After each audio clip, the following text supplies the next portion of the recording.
Well, howdy, howdy, howdy, nearly senior citizen here. Greetings, boys and girls, and welcome to this. My hamster crawling around on my shoulder, or arm. I put her into my pocket so that I could take her out and show her off, but she crawled right out and onto my arm, so there went my traditional wave my arms around in the air greeting. She's awake, which is good, and she was running around on her wheel, so I went and poked at her until I could grab her, and now here she is. She's a sweetheart, an absolute sweetie. She is just absolutely a wonderful hamster. So she's crawling around, but I'm going to put her back into her cage so that she can do what she was doing. She has a head filled with seeds, so she was just running on her wheel. I think I said that. I'm going to put her back now, though. Here we go, little one. Thank you very, very much. There we go. Yay! A very good thing.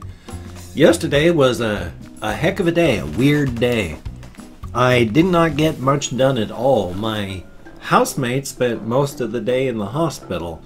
So, yay. No real details. It's not my life, so I'm not going to say what any of the details are. You know, there's confidentiality and all that. So, but they spent the day in the hospital, and then they hadn't slept the night before. But so when finally they were back, you know, I had to take care of, they have a dog, so I took care of their dog, and because I was taking, it's a very young dog, so, you know, it needs help and company, and so did that, and finally went for a small walkies, took a small walkies in town. I wanted to go to Walmart because it was a really nice day, but taking care of the dog, thumbs up. So it was a weird day that way. I didn't get much done. I had to keep leaving here to go downstairs to give company and make sure the dog wasn't tearing the place up, etc., etc., etc. So, thumbs up for that. Anyway, though, I guess everything's okay. I mean, things were taken care of, treatments done and such. I don't know what they're going to do for money. I mean, that's going to hurt. So, charity care. Well, there's various hospitals, in hospitals and such, if you can apply for what's known as charity care. And I and my wife, when I had to go to the hospital when she was alive, she would apply for charity care for me because we wouldn't be able to pay for it. And that's just the hospital eats it, gets to write it off on taxes, etc., etc., etc. So we would have tens of, you know, $50,000, $60,000 worth of stuff for me, and then boom, charity care, we didn't pay for it. And that's the way it's been, and so that's the way they need to do, and hopefully they'll be able to do that. Hopefully. One of the things I was watching and hearing about, a whole game industry thing is really, really bad. They're really mistreating people horribly. One of the big heads of CEOs of one of the big companies was saying, oh, our game developers and all these, the workers, they get $97,000 a year.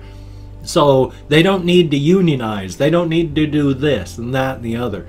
Yeah, $97,000 is if you've been in the industry for a long time, and it's an average across the entire industry. But if you take a look, what's actually paid to anybody who's not one of the like 1% is anywhere from 40 to 60,000 is the average. And California is expensive. And let me tell you something.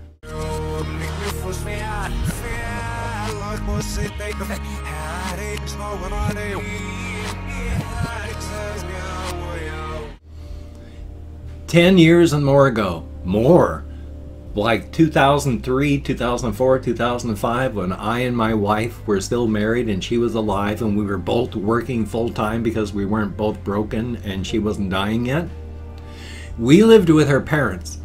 Her parents lived in the bottom half of their house. We lived in the upper half of the house. We didn't pay rent. I made $30,000 a year. She made $70,000. That was $100,000 a year. And we weren't paying rent in Washington State. And we were barely making it. So if you're living in California, super expensive, getting paid like $40,000 a year for your work, Yeah, no wonder you need to unionize. No wonder you're working 3 and 4 jobs. No wonder you're burning out and leaving work. These are people that are having, in the games industry, that just to survive, to go in and work, are having to self-medicate, to having to do things like drink to kill the pain of working so they can continue to work. It's like, holy smokes, this is not good. But of course, this is what's happening across the entirety of the United States right now. So I don't know what's going to happen. I mean, right now we've got the people in government that are just flat out, I mean, we've got dictators in government. I mean, there's laws you're supposed to follow. But the thing that happens is our president dictates what he would like to have happen, and his followers do it. Doesn't matter what the rules are. So when you've got someone who dictates and someone who does, what do they call that? A dictator. When he's already been making, oh, I don't think I'm going to leave office for a 3rd term. Maybe I'll just maybe I'll just be president forever. And of course, his branch of government is just like, yeah, that's a good idea. So we're not just racing, we are just, Formula One, just maximum speed towards authoritarianism and fascism complete. I don't know what's going to happen. I don't like it, but I don't know what's going to happen. I mean, after all, I entered the United States Air Force and I made a vow to uphold the Constitution of the United States. And just because I'm no longer in the United States Air Force doesn't mean that vow means anything less to me. I am supposed to protect the Constitution against all threats, domestic and foreign. And holy smokes, we've got one damn big issue going on right now. But it's not just one person. I mean, that's a symptom of government. But enough of that. Politics are divisive. I don't want to be peeling people off and having people go, ah, you suck, you beta cuck, and then unsubbing, and then I lose even more people. Although, of course, that kind of person I wouldn't really mind if I lose them, so there you go. I mean, if you're the sort of person that uses beta and cuck as insult terms, then if you unsub, I don't really mind. If you use them ironically, that's one thing. But if you're the sort of person that says them and means it, yeah. Or the term soy boy, it's like, yeah, you can hit unsub, Because that's one big thing. The whole soy and... there's the phytoestrogens, and they talk soy boy, and if you take this, they're all feminizing. And the thing is, yeah, they're called phytoestrogens. Again, I've talked about this, but I gotta talk about it again, because they mimic in shape mammalian estrogens, but they're made of different things, and so they don't do what estrogens do, because they are phytoestrogens, named because they mimic in shape something else, not because they act like them. And we have about almost 100 years worth of studies trying to find something in there, which is why all the people that use soy boy as an insult have to talk about a 1940s study on sheep in Scotland to try and back up as science what they're talking about. And even the people that make the study say, don't try to make any sort of claims on this beyond anything we're saying. Because when you take a look at the science, it doesn't matter. It mimics it in shape, but that doesn't mean it does what it does. Because if you have something like, if you've got a car part that's made out of steel, and it's supposed to be steel, and that's good, but you've got another thing that looks like that car part, but it's made out of paper and plastic, if you try to use it in your car part, it's not going to turn it into another thing. It's just going to burn down and break. And that's the sort of thing that happens. Phytoestrogens just mimic that in shape, but it's made out of different stuff.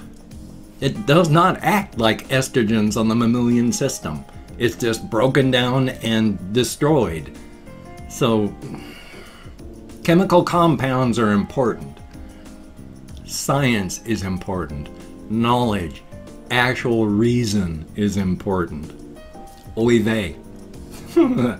Again, though, politics is divisive, and I try not to be divisive. I try to be either positive and upbeat or dark in a hopefully amusing fashion. Like I'm continuing with my whole Bleppo thing here, where Bleppo can smell fear but loves children.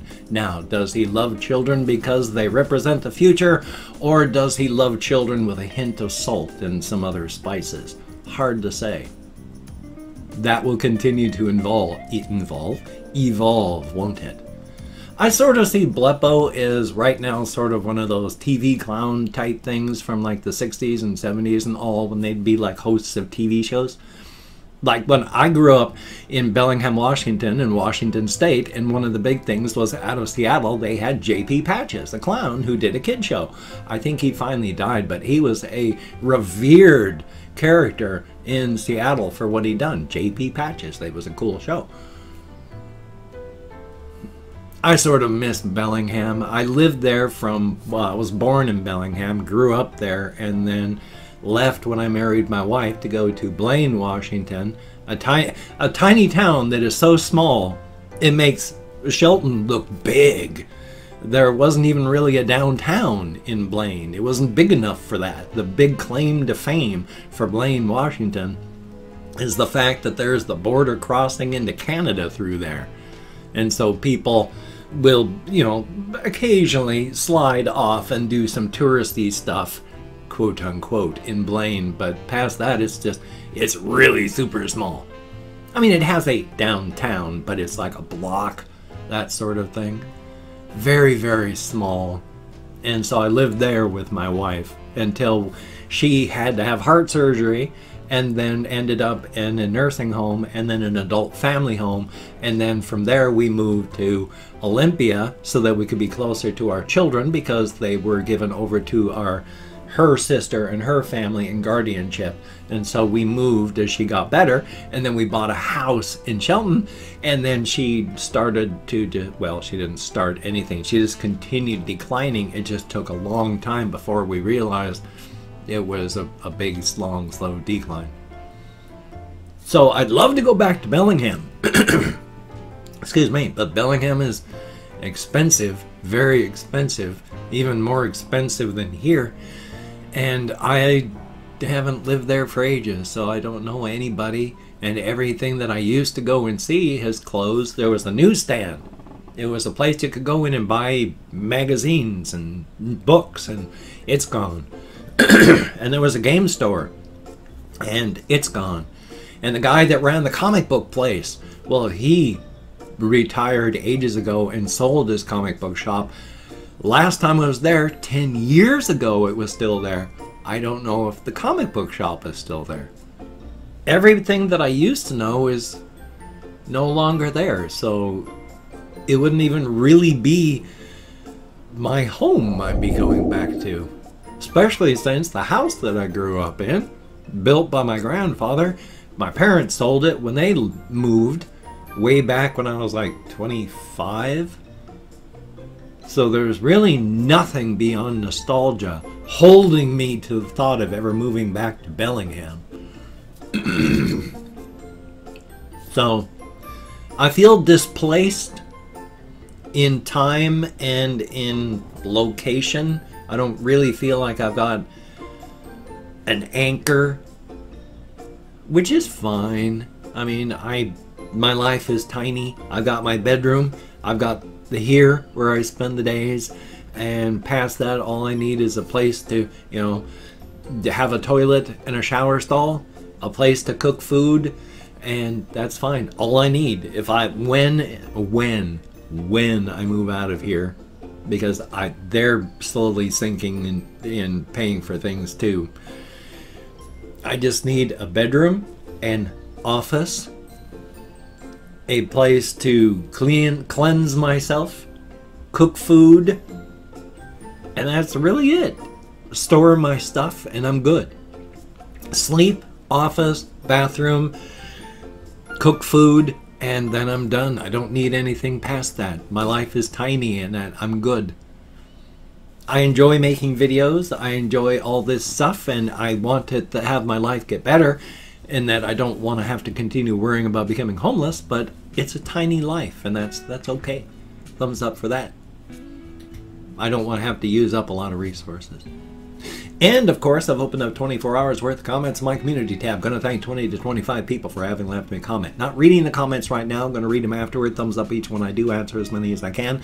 If I mispronounce the username, my sincere apologies. American English speaker, just not good at that. And it's a range of 20 to 25 because even though I count in American Sign Language, depression, fibro, I do my best. So, let me call my Corona. Excuse me. Red Sav Jet, thank you very, very much. And Zathrus Pridham? Boy, I'm nowhere close, but thank you very, very much. And the Cake Slayer, I like the name. Nalu G, greatly appreciated. And Ice Damon, thumbs up and thank you. Kathy Kitscat, greatly appreciated. Yuri Kim, thumbs up and thank you. Nick Venus, NIQ, so thank you very, very much. Eric A4, thumbs up and thank you. John Parker, greatly appreciated. Zachary Crames, K-R-A-M-M-E-S, not quite sure, but thank you very, very much. Flamenco, greatly appreciated. 6 Booty Bandit 9, aka Young Homicide, thank you very much. The Friday Verse, thank you very much as well. Jeffrey Perez, greatly appreciated. And Marilee Kashiro, good to see you in the comments. Thumbs up and thank you. Kaylee's Art, sure hope I'm close, thank you very, very much. Alejandro Solis, thank you very, very much. Confused Owl 29, greatly appreciated.